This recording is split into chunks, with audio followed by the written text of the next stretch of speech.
जो स्कीम है मेरे मुताबिक बहुत ही रिग्रेसिव है।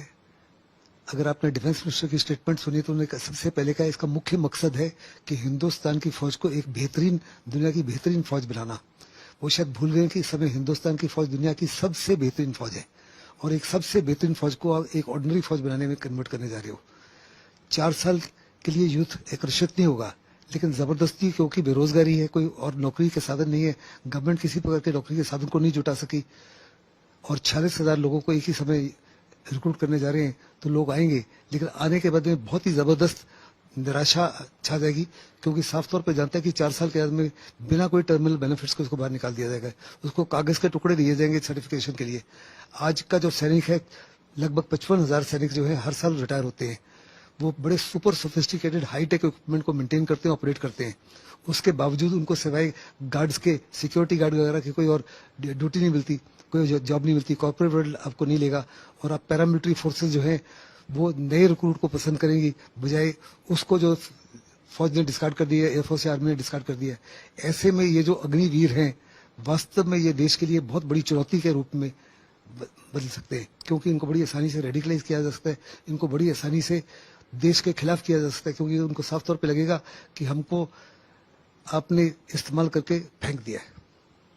सरकार का ये कहना है कि बहुत सारे जो युवा हैं उनको रोजगार मिलेगा इससे, और आगे आने वाले दिनों में खुद रक्षा मंत्री ने इस बात को कहा है कि इससे उनको 4 साल के बाद बहुत सारी मंत्रालय, पीएसयूज और इसके अलावा जो राज्य सरकार है आगे जॉब देंगी। तो ऐसा नहीं है कि नौकरियां नहीं मिलेंगी। देखो, अभी हर साल जैसे कि मैंने कहा 55,000 से ज्यादा बहुत हाई स्किल्ड जवान जो है, ऑफिसर जो है, आर्मी, नेवी, एयरफोर्स से रिटायर होते हैं। आपने रीसेटलमेंट डायरेक्टरेट भी है, उसके बाद भी केवल 1 या 2% को ही आप लुक आफ्टर कर सकते हो। आप उनको तो नौकरियां दिला नहीं सकते, तो इनको कैसे दिलाओगे? फिर दूसरा, ये 4 साल के बाद में उस सिविल स्ट्रीट में जाएगा, ये 4 साल की उसकी जिंदगी तो बेकार हो गई, क्योंकि उसको आसानी से नौकरी नहीं मिलेगी। आज नौकरियां देश में है नहीं, हर एक नौकरी के लिए कम से कम 100 एप्लीकेंट्स है। और ये कहना कि उसको सर्टिफिकेट्स मिल जाएगा और सर्टिफिकेट का बड़ा महत्व होगा, मैं उससे सहमत नहीं हूँ। दूसरा, जहां तक देश की एकता, देश की अखंडता, देश की सॉवरेनिटी, होमोजेनिटी का ताल्लुक है, उसमें भी वो बहुत बड़ा भागीदार नहीं हो सकेगा। मैं खुद फौज में इंक्लूडिंग ट्रेनिंग 41 ईयर्स रहा। एक अच्छा सैनिक बनने के लिए, चाहे आप इन्फेंट्री में हो या आर्मर में हो या आर्टिलरी में हो या एयरफोर्स या नेवी में, 7 से 8 साल लग जाते हैं। उसकी तो ट्रेनिंग ही 6 महीने है, और अपने 6 महीने के बाद में उसको भेज रहे हो सियाचिन में या ईस्टर्न लद्दाख में या अरुणाचल में या पाकिस्तान के खिलाफ, जहां पे उसके सामने जो है बहुत ही एक शूरवीर सैनिक खड़ा है। इसका तजुर्बा तो किसी प्रकार का हो नहीं, और साफ तौर पे जानता है कि मेरे को तो 3 साल 4 साल के निकल जाना है, तो क्यों वो अपनी जान को हथेली पे रखेगा? उसकी क्या मोटिवेशन होगी, उसका क्या मोरल होगा, उसकी किस प्रकार की तमन्ना होगा, किस प्रकार का जोश होगा, जिसकी राजनाथ सिंह बात कर रहे हैं। और जो तीनों चीज की प्रेजेंटेशन है, बड़े ध्यान से सुनी, उनकी साफ तौर पे बॉडी लैंग्वेज दर्शाती थी कि वास्तव में वो स्क्रीन के फेवर में नहीं है, लेकिन उनको मजबूरन एक ऐसा नैरेटिव पेश करना किया जा रहा है जो गवर्नमेंट के व्यू को सपोर्ट करे। अनफॉर्चुनेटली हमने मानेकशॉ जैसे जर्नल नहीं प्रोड्यूस किए जो सरकार को साफ तौर पे कहे ये जो है सही नहीं है और देश के हित में नहीं है। दूसरी सबसे बड़ी बात यह है कि आपके लिहाज से क्या इस तरीके का जो रिक्रूटमेंट ड्राइव चलाया जाएगा, उससे इन लोगों को अगर बॉर्डर पर तैनात किया जाता है तो उसका नुकसान होगा या फायदा होगा?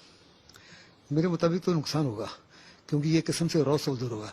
आप देखो, रशियन के सोल्जर्स किस माफी से मारे जा रहे हैं। दुनिया का सबसे बेहतरीन इक्विपमेंट है, हाईली सोफिस्टिकेटेड हाईटेक इक्विपमेंट है, लेकिन मैन भी है द मशीन का मोरल नहीं है, मोटिवेशन नहीं है, उसकी लीडरशिप पुअर है, उसका लॉजिस्टिक मैनेजमेंट पुअर है। तो इसका भी ना तो नमक है, ना नाम है, ना निशान है। इसको किसी की परवाह नहीं, इसको परवाह केवल और केवल है अपनी जान की, अपनी फैमिली की, और ये चाहेगा कि किसी ना किसी तरीके से 3 या 4 साल पूरे करे और सिविल स्ट्रीट में दोबारा जाए। अगर इसको पता हो कि अगले 15 साल तक इसको नौकरी करनी है, तब तो वो अपनी जान को हथेली पर रखेगा, नहीं तो क्यों जान को हथेली पर रखेगा? दूसरा, उसको आपने क्या ट्रेनिंग दी है? जैसे कि मैंने कहा कि एक आप राफेल जहाज चलाने के लिए या SU-30 जहाज चलाने के लिए 7 से 8 साल, मैं खुद पायलट हूँ, 6, 7, 8 साल लग जाते हैं to be able to become a effective pilot. और वो पायलट जो हवाई जहाज को भी चलाए, उसके अंदर जो वेपन सिस्टम्स हैं उनको भी चलाए, दुश्मन को भी पहचाने, उसको बर्बाद भी करे, ये सारी क्षमता देने के लिए इतने साल लग जाते हैं। उसको तो अपनी क्षमता दी नहीं, लेकिन मैदान जंग में भेज रहे हो, तो क्या करेगा? कमांडिंग ऑफिसर जो है काफी से ज्यादा एक किस्म से मुश्किल में पड़ जाएंगे कि इसको कैसे इस्तेमाल करना है।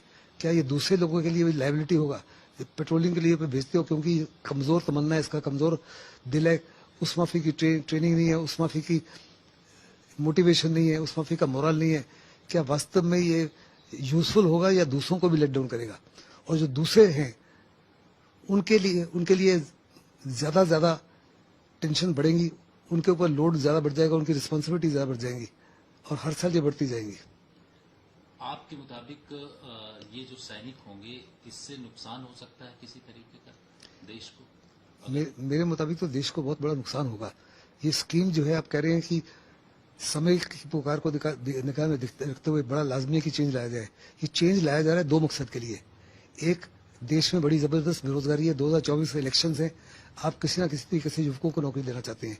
और दूसरा, आप कह रहे हैं कि पैसे की वजह से, अगर पैसे की प्रॉब्लम थी तो हमारी फौज की जो है टोटल नफरी जो है 1.4 मिलियन है। इस 1.4 मिलियन में 3,75,000 डिफेंस सिविलियंस हैं। उनकी सैलरी और पेंशन जो है बाकी जो फौज है, जो 3/4 बाकी फौज है, उनसे ज्यादा है।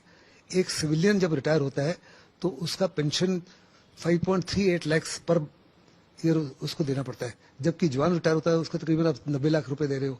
तो कहाँ 90 लाख और कहाँ 5.38 लाख?